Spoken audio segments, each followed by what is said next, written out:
Boa noite, Brazil. Good evening, American.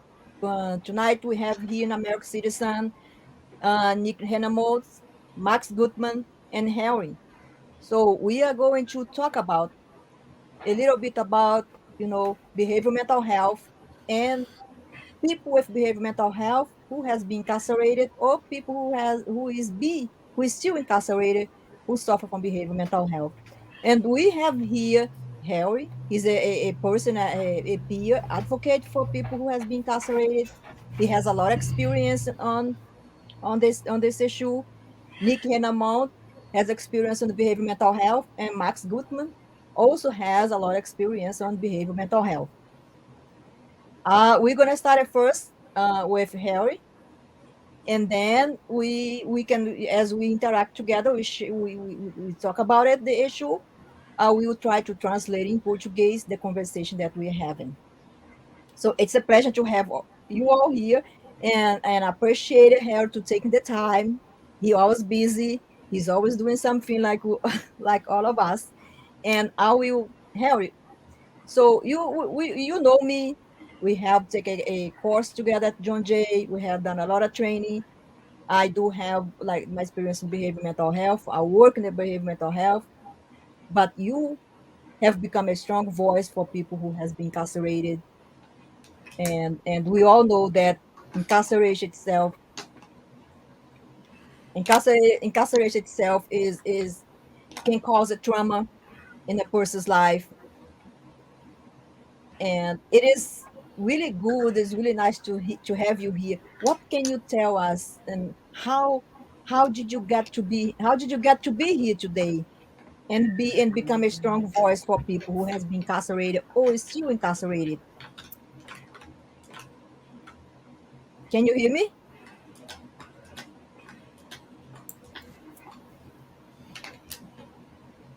Can you hear me, Harry?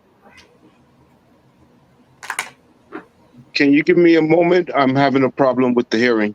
Okay, all right, Yeah. it happens. It does. Yeah, that's technology. Mhm.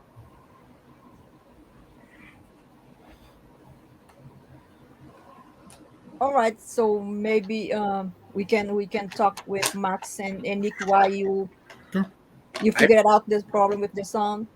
I have a good story I could tell while Henry's working with his technology about this. So, I was thinking about, you know, we have behavior, mental health, this broad thing. We have incarceration, another Yeah, it broad is. thing. And you mentioned, how do we treat people more humanely? And, it's such a broad question, but it's so simple at the root of it. You treat people humanely by adhering and paying attention to all aspects of their humanity Yep. and their identity, who they are, what they come with, all that stuff.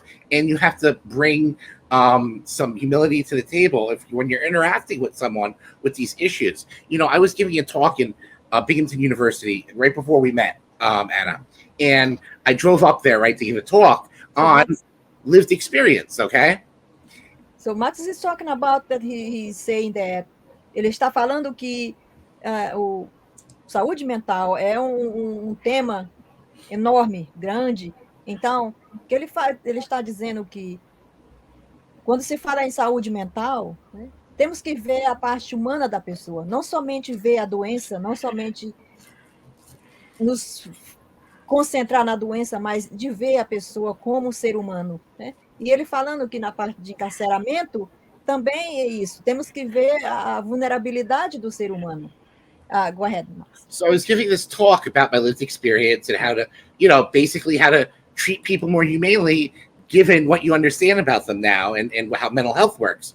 And after the talk, because, it was a long drive and I was very tired and I have all of this medication, I fell asleep and I veered off the road. So when the police came, they noticed that I had my meds with me, but the meds weren't in the bottle.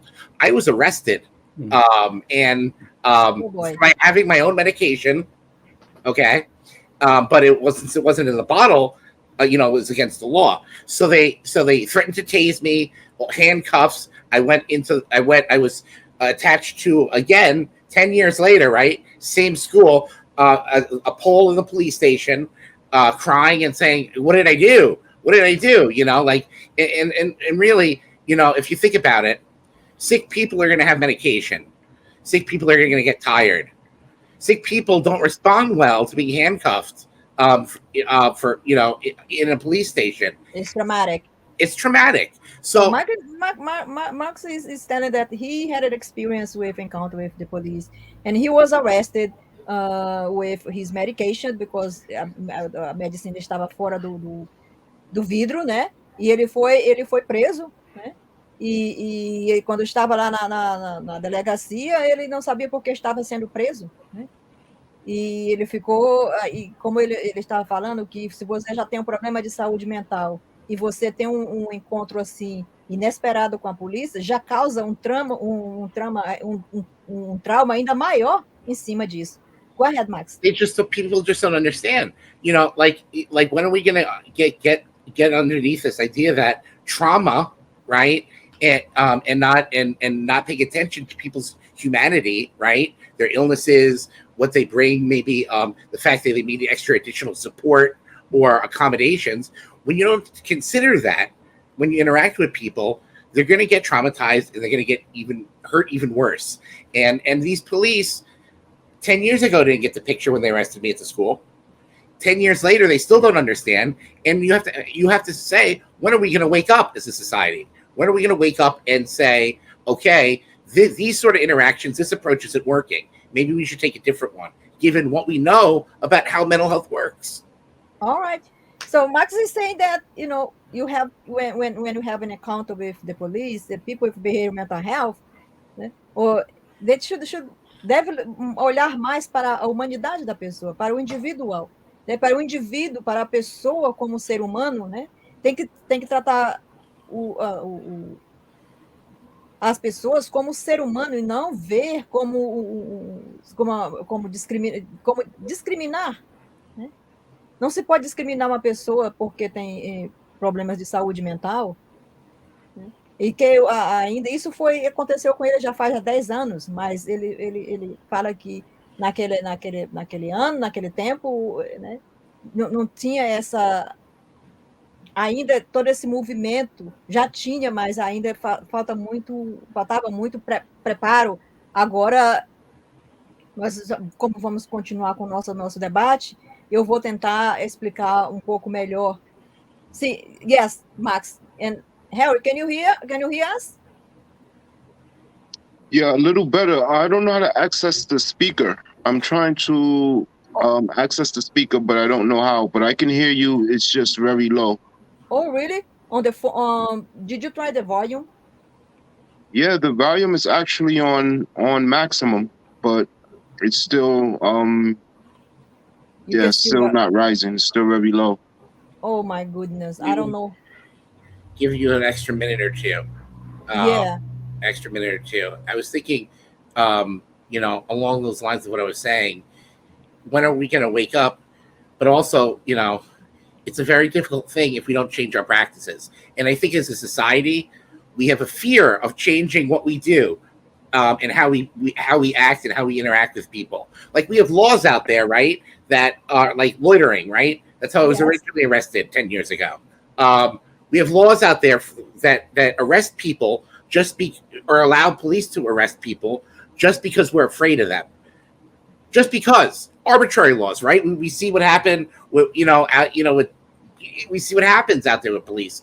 There are laws that exist that give the police arbitrary power to do what they do just because either they're fearful, they're discriminatory, and until we interrupt those laws and take those laws off the books and say that's not working, we don't want to have this as a society, we don't believe it's good practice, we believe that it's discrimination, and we believe that people are getting harmed by it, we're not going to do better. And it's very frustrating. It's very frustrating to see these laws out there and no one's acting. We have lawyers out there that are making a lot of money, right? A lot of money. They're eating at some nice restaurants and driving nice cars. But what are they doing for the social population and social justice work? That's why we're here. That's why we do this movement. We start educating people. O Max estava falando que existe ainda leis que prende as pessoas, né? Mas que existe todo tem que ter todo um movimento social para falar, essas leis estão erradas, vamos mudar essas leis que não não está beneficiando a minoria, não está beneficiando a população. Então, é um processo, né, de mudanças que depende da sociedade civil, que depende de nós para fazermos essas mudanças. E que as pessoas com problemas de saúde mental não podem ser discriminadas só por ter uma condição psicológica, psiquiatra. E devem ser tratadas com humanidade, com respeito e dignidade. É isso que ele está falando. Harry and Nick, what are your thoughts about what Max is saying? I feel like once. Oh, sorry, Harry. If you want to go ahead, go ahead. Oh, you're muted. Yeah, there you go. No, I'm sorry. I thought she called me. Yes. Oh, she was either both of us. So if you had anything, yeah. You have any thoughts about that? Sure. I'll chime in briefly. Yeah, I agree with Max. I work with Max on the cab. We talk all the time. But yeah, the stigma is so strong. And Anna, you're right. It starts with education. People have to be educated first to be able to have empathy. You know, a lot of people want to jump to empathy, but a lot of times people can't imagine themselves in the next person's shoes because the stigma is so strong, you know, of thinking that a person with mental health is necessarily violent, or someone on substance abuse is a criminal. The same, necessarily violent or have intentions to do harm to people. So a lot of times people stay away, and that needs to be people need to be educated a little more. I agree with both of you guys. O que Harry está falando é que ele está falando que as pessoas precisam ser educadas, né? Aprender mais, ouvir mais, né? Que uma pessoa não pode ser discriminada por ter um problema de adição, né? De adição às drogas, não pode ser discriminada por ter um problema de saúde mental. Então, que falta aí todo um preparo, e tudo começa com a educação, especialmente com a comunidade mais vulnerável, né? Informação, mas informação verdadeira, né? Que as pessoas começam a se educar, porque ainda existe muito discriminação, e não se pode tratar uma pessoa que tem um problema de adição, uma pessoa que tem um problema de saúde, de transtornos mental, como marginal. E sim, a comunidade, a população tem que começar a buscar, né, veículos de educação, veículos de passar e transmitir aquela mensagem para que esse tipo de coisa não aconteça. Devemos ver o individual, aquela pessoa, aquela mulher, homem, seja ele como ser humano, que seja tratado com dignidade e respeito. É isso que o Harry está falando. Go ahead, Harry. Sorry to interrupt, but I have to translate a bit in Portuguese so that people can understand what are you talking about. Oh, okay. Yeah. We're just trying to show the parallel between mental health and incarceration, as well as substance abuse and incarceration. A lot of times, you know, it's that prejudge factor, that stigma that really, really holds us back. It is true. It is true. Yeah. Henry, I think you're right about that 100%. And that empathy, right? People can't have empathy if they don't understand other people. And if they're not educated on how it works, how do you do that? Right? Right. It's true. But that it has to be, I think it's not only us as individual, but we have to include the society itself. You know, we need to make a movement. We need to make social movement and fight for social justice, because if we don't do that, you know, there is always a struggle. Like, nobody gives us what we need. We have to fight for everything we have to fight for. It's true. Yeah, and to the point of, you know, like what we can do about it. Well, first, I want to bring up, I'm pretty sure everyone here probably has heard this, I would guess. for people at home, the two biggest mental health facilities in the United States are Rikers Island, which is a prison and is a jail in New York, and LA County jails.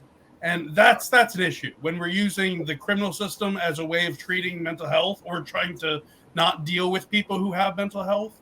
But for a solution, one thing we've been talking about, though it's been very slow to make any progress, police are generally trained that their lives are always in danger. They're in a war zone. They have to protect themselves. And they're given military quality equipment.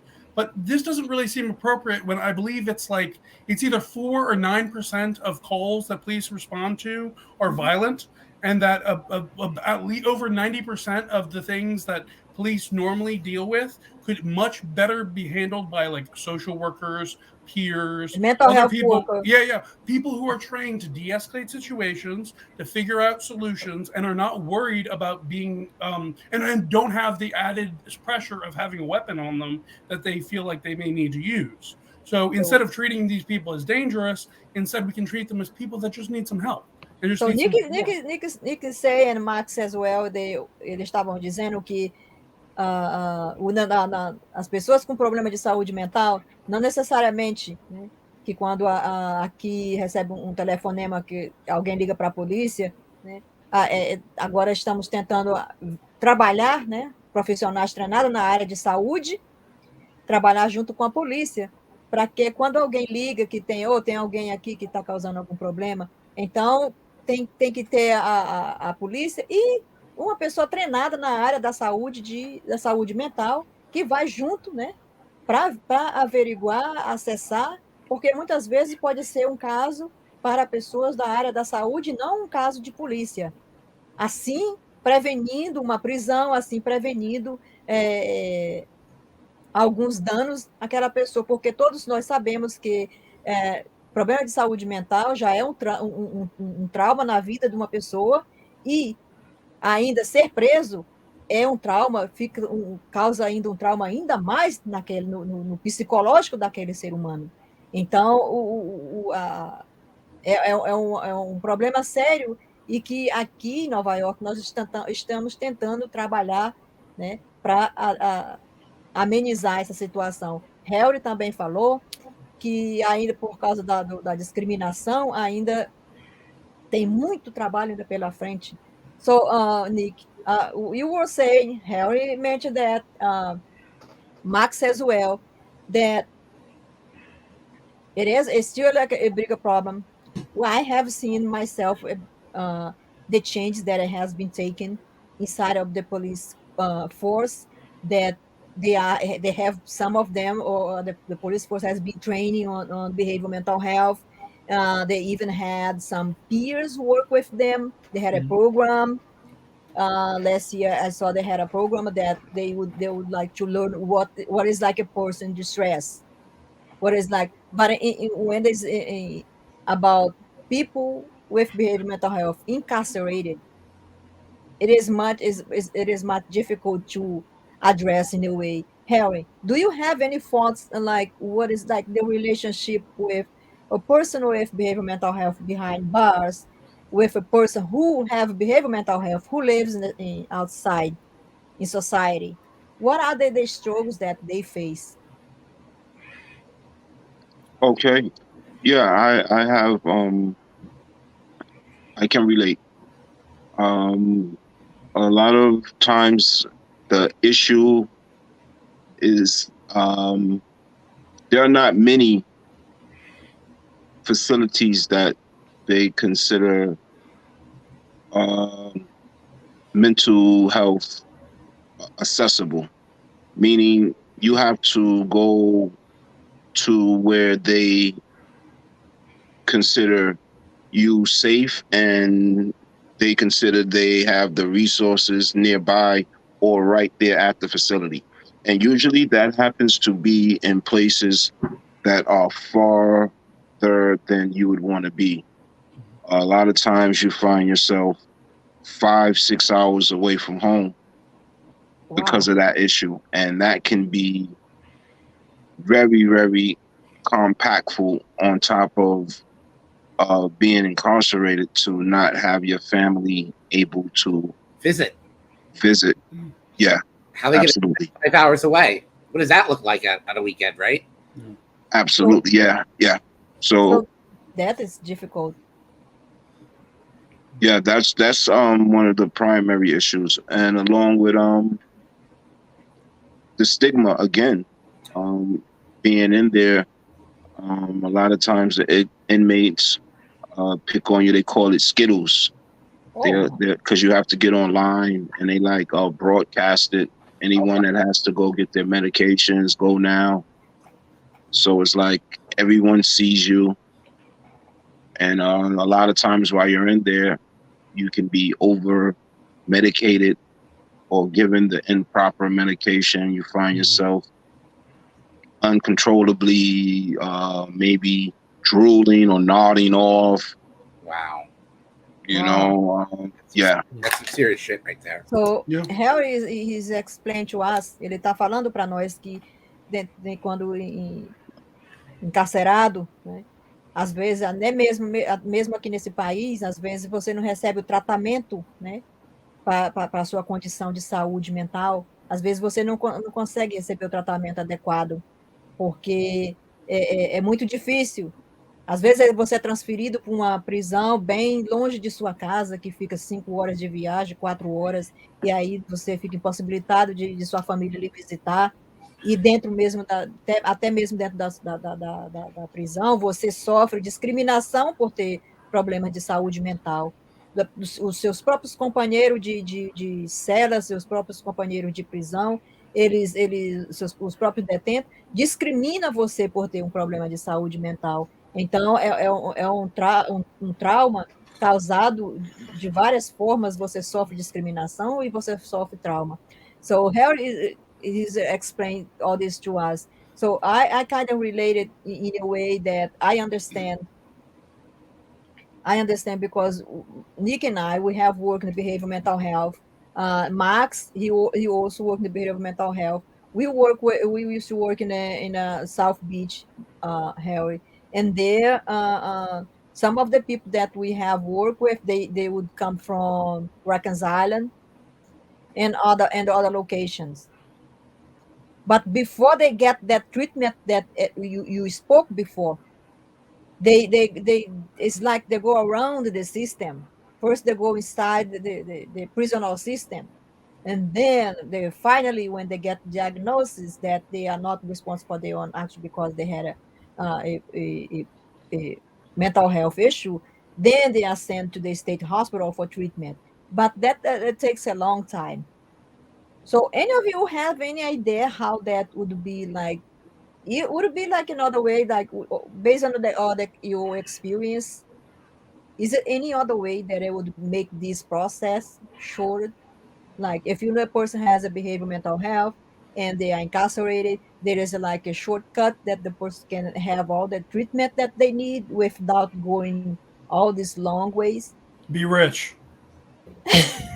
That's about the only way to guarantee it in this day and age. That's so true. That's the biggest factor on how well you will do in life in almost every demographic, whether it's mental health, substance use, poverty. I mean, just the length of time you'll live. So much of those factors, if you're not born poor, you're going to have a much easier life. And unfortunately, more and more of us each day are falling into that, or not falling into the category of having enough money to be able to afford being in the system that we do. So unfortunately, the government tries to do the best it can with the bureaucracy, but it's got a lot of holes. A lot of people fall through. I mean, for me, it took about 10 years to really get stable from when I really started treatment. And so much of that work was stuff that I had to do on my own. Like there was help that I could get, but it's a complicated topic that takes time and is expensive, and that really sucks. And that should change. It is also expensive for the state. It is. Right? Yeah. I think you were the one who told me that at South Beach, the inpatient facility we worked at, it's about, I think, what was it, like $300,000 a year? $325,000 a year. To house someone at the hospital. Yeah, because our job as peers was pretty much just to get people to leave and hopefully not come back. And I mean, it sounds a little heartless, but it also gives us an opportunity to work with people to figure out what their dreams are, what they want to work on. Because really, the most important person to you when you're trying to recover from mental health or substance use, any of these things, is yourself. You have to be self-motivated. You have to go through all of the BS and the loophole, the roadblocks they put in front of you, because a lot of the system is set up to discourage you so that you'll go away. And the people that really get help are people who have to stick with it and who are very patient. It's true. But I see you all very successful. You know, Harry, we did a class, a training at John Jay on community and on human resource and community justice. We did a lot, and Harry today he works for the agency. Is a non-profit, right, Harry? Criminal Justice. Criminal Justice Agency. Yes, that's a non-profit. That's a non-profit organization, and they do an amazing work with the formerly incarcerated population. They also work with people who is still, I think, who is still like incarcerated but in process to be released, right, Harry? If I'm not mistaken. Absolutely, yeah, you're right. It is a growing organization. Thankful to Helen Skip. She's the manager there, and she's one of the peer leaders in the movement. She's very well known. She knows the right people to get the job done, so to speak. But I wanted to just touch on something Nick said quickly, because it was so relevant, the money aspect and how much it costs. When we look at the cost of incarceration per person, it's a fraction of what it would cost for treatment.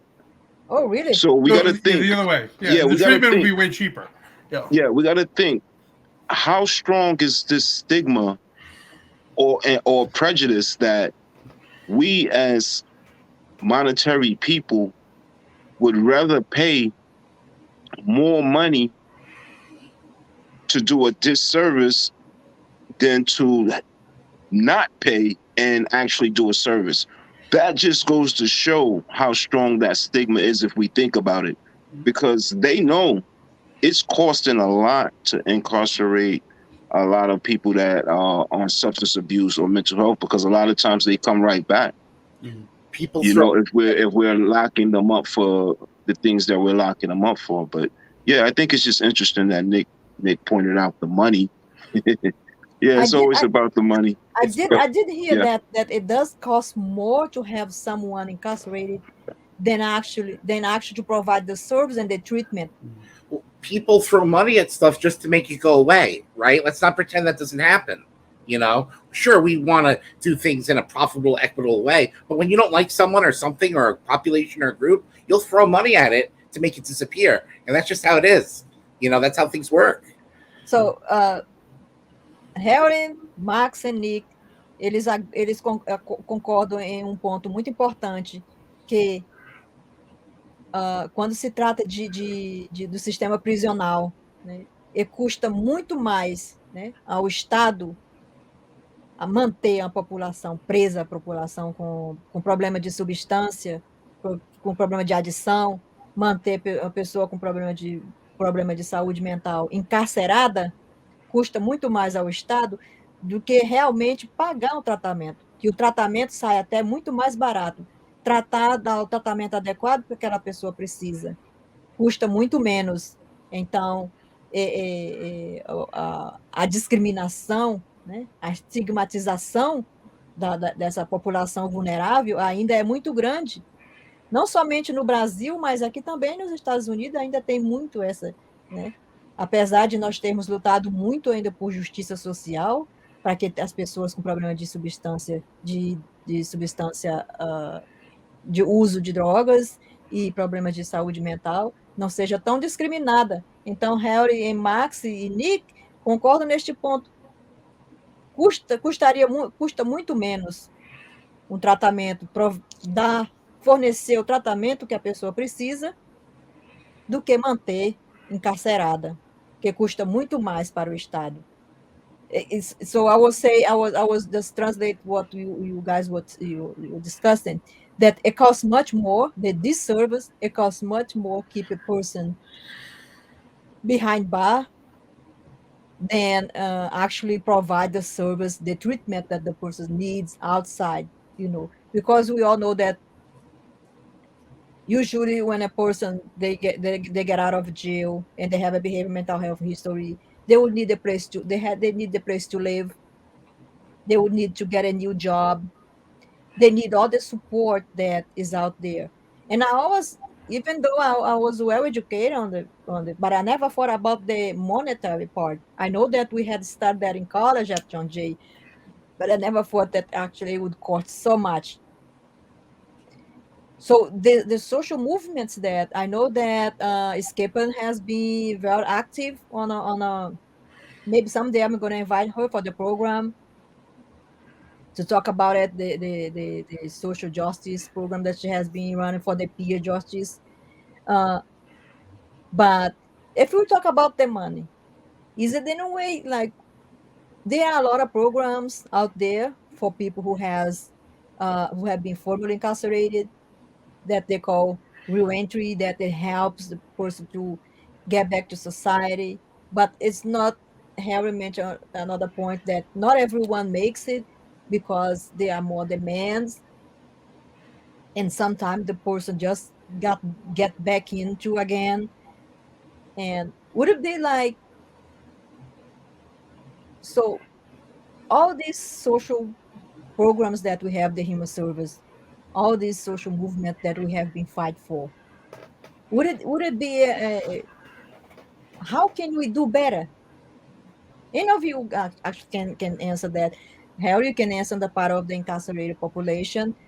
Nick and Max can answer on the part of the behavior mental health. How can we do better? Not only here in America, but people at home, back home in Brazil, who actually could hear us, listen to us, and how could we could do better?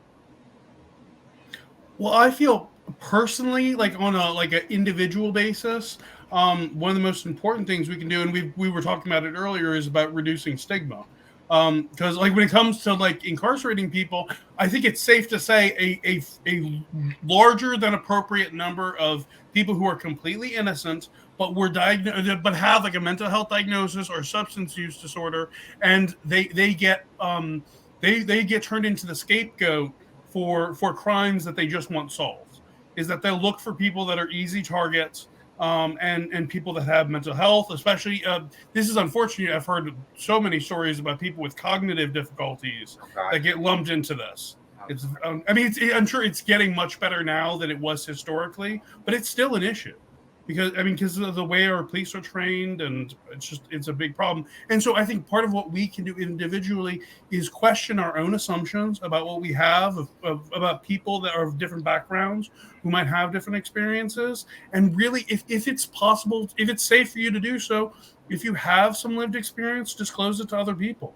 Share that I live with depression, I live with anxiety, it's very common. I've had trouble in the past with alcohol. If you can normalize it to other people around you, I think that's one of the best things that any individual person can do to try to make the whole system better. Yes, I guess it's a kind of create awareness. What about you? What about you, Max and Harry? And what are your thoughts? What do you think, Henry? I think he has a problem with the sound again. Were you talking to me? Yes. What do you think? Nick was saying that we need to normalize more the substance misuse, the behavioral mental health. Even though we have made a lot of advance and changes, we still fighting for this right, for social justice. But he was saying that we still have, if there is still stigma, how can we do better? He was saying that we can normalize, be more open about it. I heard half of the question, but I'll do the best I can. I'm really having a hard time hearing. Oh, I'm sorry. Yeah. But I think yeah, we have to keep pushing the envelope, so to speak. I think we're on to a good start as far as the peer movement is concerned. I think the peer movement is a great response in a lot of different ways. Um, not only does it gives that self-centered approach, but it really deals with someone that can relate, and that's the key. Having more people being able to relate on what connects us than divide us. A lot of times, again, because of that stigma, a person don't see themselves in the next human's shoes, or just for whatever reason. A lot of times it's just miseducation. But yeah, we have to just keep educating and pushing the envelope, trying to raise the bar, I agree. I Yeah. agree. I agree. So Harry and Nick Nick made a point, and Harry too. So eles estavam dizendo que temos que educar mais as pessoas e normalizar que problema de saúde mental, problema de adição de drogas, é um problema de saúde, é um problema que deve ser humanizado e não que um problema que seja discriminado, que a sociedade tem que ver o ser humano, né, que está com um problema de saúde, com uma dificuldade, e se não tem essa educação de não normalizar, de não educar as comunidades de bases, e de que as pessoas tenham mais um pouco de humanidade, né, empatia. Então, esse seria dos passos, uma das coisas importantes para que pudéssemos fazer, para que melhore, como no caso do Brasil, né? Está faltando empatia. Não vamos criminalizar a pessoa que sofre, que usa drogas, não vamos criminalizar a pessoa que tem problemas de saúde mental. Vamos tentar nos pôr no sapato daquela pessoa, quando ele está tendo uma crise, ou quando Então, esse que o Harry e o Nick estavam mencionando, que está faltando isso, né? Temos que educar a população sobre o problema e não criminalizar e marginalizar, né? Então, tem todo aí um processo que, sim, pode haver mudanças, desde a partir do momento que procuramos, né, que esta informação esteja lá fora para todos, disponível para todos, e assim os movimentos sociais, as comunidades, vai obtendo aquela informação, vai ingerindo, e assim as mudanças ocorrerão, e as pessoas não, essa estigma, essa discriminação contra a população vulnerável, né, pode se desvanecer. Yes, I was explain what you were saying, Harry, and Nick and Max. It is very important, and Harry and Max and Nick, you all agree in several points that it really made me think, that even though we in American here, as we are talking about the difference of culture, we still have a lot of problems here, but it's not as bad as we have in Brazil. It's, can I say something about what's being said here? It's interesting because at the beginning I talked about humanity, right? And like all that stuff, and like getting to know every aspect of people. And what you're saying is the same thing, right? Being able to relate, right?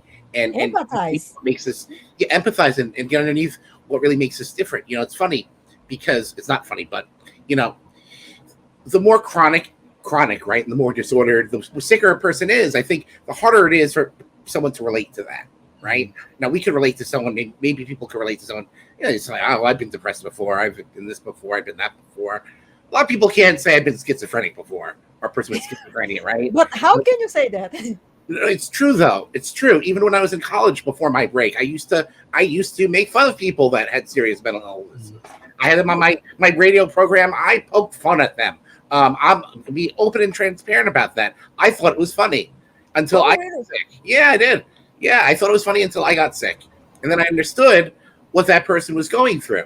Now, given we can't make everyone experience schizophrenia, right? But we got to understand that it grows in increments. It's a slippery slope between what makes me different from you.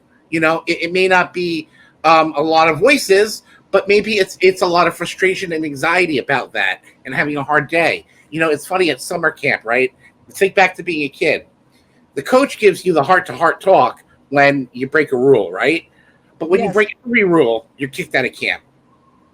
So what am I trying to say? I'm trying to say that, we need to be a little bit more sensitive about extremeness and otherness and get underneath what really makes us so different. No, it's understanding that just because that looks radically different from me, we may not be that different inside, and our struggle may be very similar. It's just how it appears and seems, and things can seem a lot of ways until we really experience them. Can you say that behavior discrimination of behavior mental health and substance misuse can be compared to racism? Because I mean, you're coming up with assumptions about people strictly by what you see and what you think without really getting to know them. Like I would say, one way to help others build empathy is if they're willing to try this.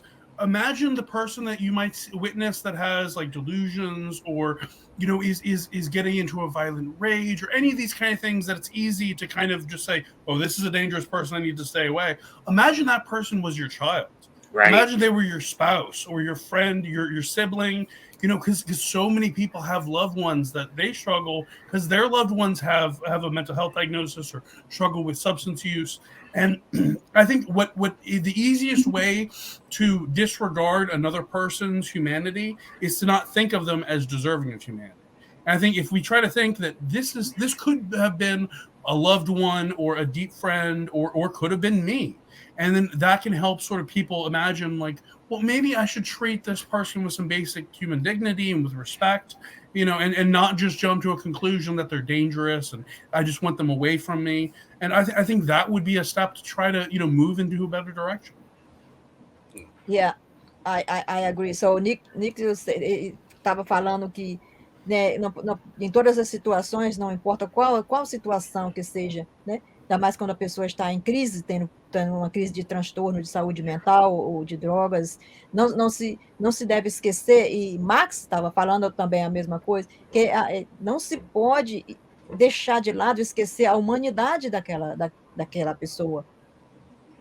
Temos que deixar de lado esta discriminação de tentar ver, de tentar punir aquela pessoa por ter um problema de saúde mental e problema de drogas, e querer tirar a humanidade daquela pessoa, porque está faltando humanidade, está faltando empatia, né? Tente se botar nos sapatos daquela pessoa que está tendo aquela crise, né?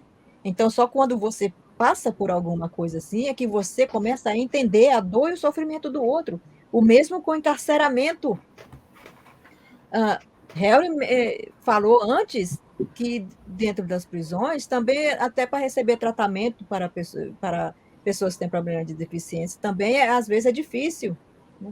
Se para ele aqui, que mora nos Estados Unidos, ele é nascido aqui, americano, é difícil, imagina no sistema do país, no Brasil, que quantas pessoas que não sofrem de saúde mental dentro das prisões e não recebem tratamento adequado.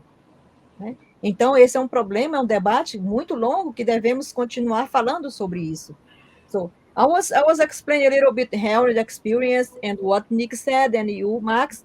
Harry mentioned something that even like when you are incarcerated, it is hard to find, to get the right treatment. You even suffer this stigmatization, a bit, you hear like very comments that you don't want to hear about your situation.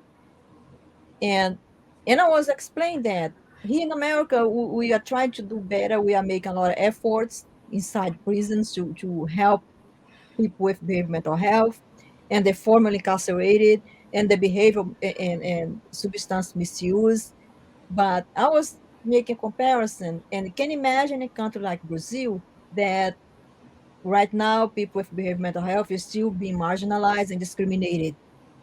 I can only imagine the pain and the suffer that the incarcerated population that they suffer, and a lot of them they are not getting behavioral mental health treatment. They are behind bars, and if they have a crisis, or if they have any symptoms, and if they act violent, it will automatically assume that's because they are criminals.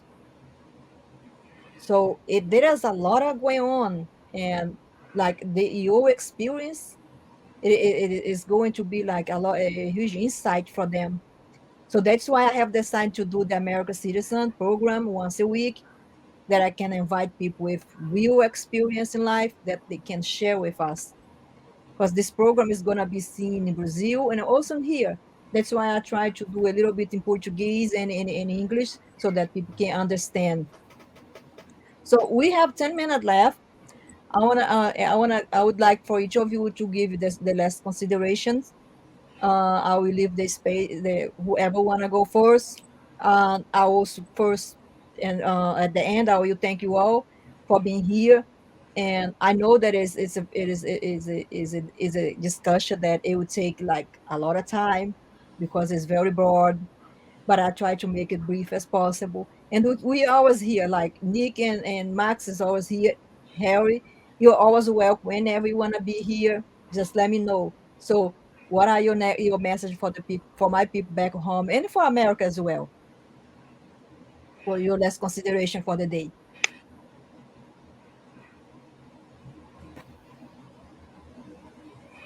Let's start with you, Harry. What Oh, would be start your with me? message? Okay. Yeah, what would be your message for today? What you'd like to send your message Again, out there? yeah, to keep a light on this peer movement. I think again, this is the blueprint. Each nation, not only in the U.S., must continue to hold their government accountable for the resources. As long as we can get the resources, we can build networks to the resources. And this is where the peers come in. It's so important to be able to navigate and make sure that we can attain the resources, because the resources is nothing unless we can clutch them, unless we can attain them. So we need to network and be able to build bridges to all resources that the government is providing. So the people must continue to make sure the government provides the resources, and then build the bridges that network with the peers that we may attain and navigate those resources appropriately. Fantástico. So, Harry falou que nós precisamos ter aquela verba disponível para que possamos mudar esse quadro, né? Se tivermos aquela verba, as verbas disponíveis, né, temos que fazer alianças, né? Formar alianças para que os movimentos sociais, os movimentos humanitários, né, tenha disponível a verba do governo para que esses trabalhos sejam feitos.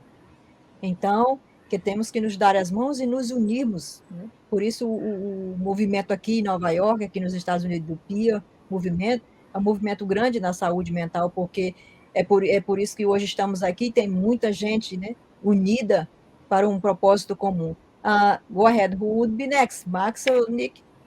I can go. I actually wanted to add on to what Henry was saying, because I think the role of the peer in the U.S.'s mental health system, I think, has been invaluable.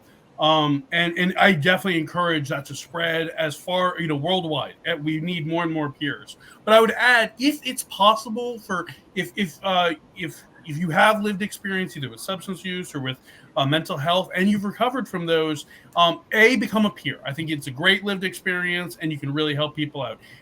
Even on top of that, if you get the opportunity, become a professional.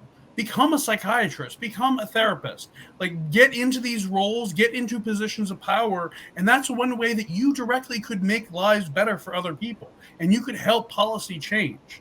And that's something that, I mean, of course, it takes a lot of time and effort to do the education and to do everything. But if you're called to really help other people and you feel like it's a job that you could really enjoy doing, I'd say there's nothing better than getting people who have these lived experiences in positions of leadership and of policy making. Same thing around politics. I highly recommend, if you want to change things politically, start locally.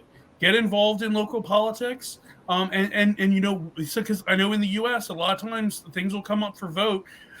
on the state level, and potentially you could help change the system in a better way. So Exactly. there are a lot of things we can do. Yes. But again, like Henry mentioned with the networking, Yes. we have to do this together. None of us can do this just on our own. Yeah. So Nick estava falando que a gente sozinho ninguém pode fazer mudanças, ninguém pode fazer mudança nenhuma e conseguir nada. Mas juntos, né, lutando pelo bem comum, né, se pode fazer, se consegue fazer muita coisa. Então essas mudanças começam dos municípios, né? Começa essa mudança nos municípios, falando, né, e lutando pelos seus direitos. E assim as mudanças ocorrerão e terão um serviço, as pessoas poderão ter serviços melhores, né, para a comunidade, para o seu estado, para o seu município. Isso que o Nick estava falando. Now, Max, your last consideration for today? What's being said here is so brilliant, and I just want to add, with access, right, and with becoming a peer, and how about just being authentic? Be you. Be open about who you are. Be transparent, and you know what? Don't just go into mental health. Be a therapist. Become a lawyer, right? Definitely. Lawyer. Become politician. Right? Yeah, politician. I can tell you, 4 out of the 8 kids I graduated with, my friends became lawyers. None of them are doing anything for mental health, and here I am, the person with schizophrenia who graduated, doing everything I can. And how great would it be to have those folks on board, right? And more folks on board that can go out there and be policymakers, and not just the person with a mental health disorder saying, "Please help me," but the person with a mental health disorder saying, "We need this because we deserve this, and this is why we should have it legally, and this is the procedure and rubrics and how to get it done." And until that happens, until the lawyers become really authentic about their drinking or their drug use or their this or their that, and the people out there become realistic about who they are and become peers. We're all peers.